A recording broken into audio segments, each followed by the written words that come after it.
September the 9th of the year 2020, and the new trailer for Dune, the upcoming 2020 Dune movie by Denis Villeneuve, has just dropped, and a lot of people are excited about this movie. Rightfully so, because this is, of course, a movie based on the book series, the classic sci-fi 1965 novel from Frank Herbert, and then maybe more recently, the 1984-85 movie by David Lynch, and that movie didn't do well. In fact, my argument is that there's not been any faithful and quality Dune recreations. They've all had their flaws. However, what we're seeing in this trailer is providing me and other fans a whole lot of hope. So for those of you that haven't read the story yet, Dune is a story of the young Paul Atreides, and he's arriving on this desert planet of Arrakis. And it is relatively barren. There's not much going on there, but this planet produces this natural native drug called spice, and so the planet is worth seeking after. And so Paul and his family arrive. His father is the Duke Atreides, and he now owns the planet. But then the story then continues through Paul's perspective, and it's a story about betrayal and exploration of this new planet, finding and meeting new cultures. It's all about politics and faith and visions, and it's so deep. It's sci-fi. It's classic sci-fi, and there's layer upon layer upon layer of the story here. However, in this film, by the way, let me just be very clear here. I have not seen any of this director's movies so far. I know that is weak and that is pathetic. What's more is that I haven't seen any of Timothée Chalamet's movies either. But I never said that I was a movie guy. I'm definitely not a movie guy. I'm a book guy. So I've read at least the first 3 Dune books, maybe a few others in the series. It starts to get pretty wonky, but I've at least read the first one multiple times. So I know enough about the story to be able to watch the trailer and say, is this faithful? Does this look good from my perspective? And to be honest with you, it really, really does. A few of the things here that I'm always worried about when we're talking about Dune. And honestly, I've always been worried, can Dune even faithfully be done? Or is it just going to be cheap or cheesy? Because a lot of the things that happen in Dune are very sci-fi, even fantasy-esque, and it's hard to portray some of that on the big screen. However, it seems like we're doing just that here. A few of the sci-fi aesthetics in particular.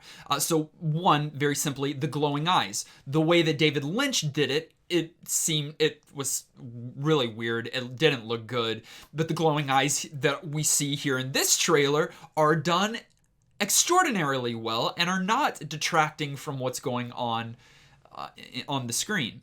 Also, I don't remember what it's called, but the hydrator, it's not oxygen, it's water that is connected to their nose. I think this looks good, and it's not disturbing. Really, all of their aesthetic, their garb, what they're wearing, their clothes, I think all of it matches not only for the desert planet and for the sci-fi world, but for like what we want in the sci-fi world, what we read on the pages, but still looking cool and something that is worth looking at for, 3 hours or however long this film is going to be. And then this whole trailer is kind of centered around this whole trial that Paul is undergoing with, I believe she's called the Bene Gesserit, and where his hand goes into this really sci-fi box that is like sending pain through his body, immense pain, as he's being asked these questions that is revealing a little bit more about his nature and what he's able to sense and see.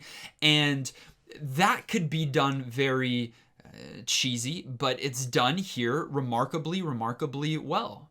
Those are just a few of like the sci-fi specific aspects that I was worried about and haven't seen done faithfully yet, and now we're getting it and it's still looking cool. That's kind of, listen, I'm in it for the cool factor. And so if you can take what I've read on a page and bring it to a screen and make it look cool, really that's all I'm asking for, even if you've got to tweak a few things here and there. One of the things that I'm kind of interested in seeing is if they continue over some of the way that Paul learns to fight. Is it called the weirding way?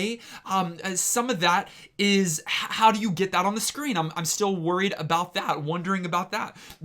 Another thing though, when it comes to the characters here in the movie and in the trailer, and I've seen them act in a few other things, like I said, I haven't seen Timothée Chalamet, but I've heard about him, and what he's got a Paul Atreides look.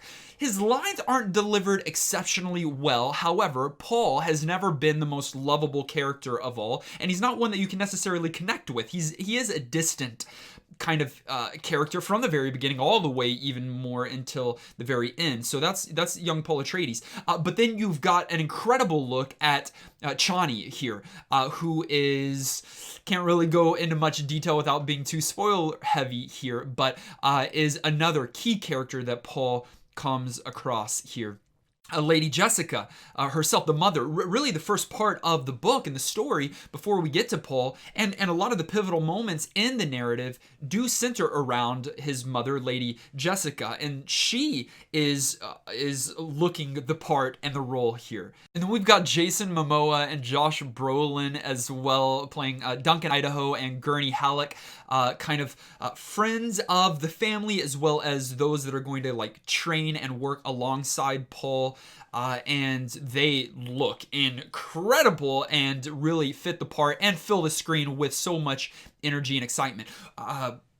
Just the characters here are really, really working for me, and it's something that I think if we've got great characters, and if we've got a director that's proven himself, and then these visuals, I mean, look at like the Arrakis itself, the spaceships kind of floating out there in the distance. We've got what could be a very barren planet and making it a barren thing to look at with very little interest, and that's not what we get. We do have a barren planet, but it is still, there is so much life surging in its veins, and we can see that even here in the film. And then finally, we're introduced to the worm. When you read this on a page, you're like, this is never going to be done faithfully. It's going to be silly when it hits the screen. However, I think we've done it.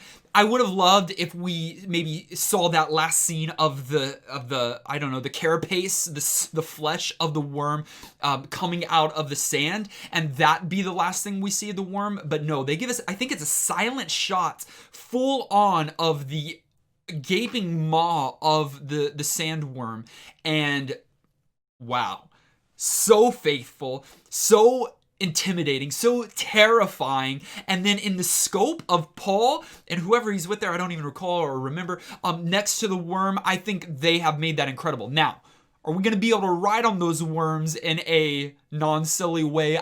I do not know.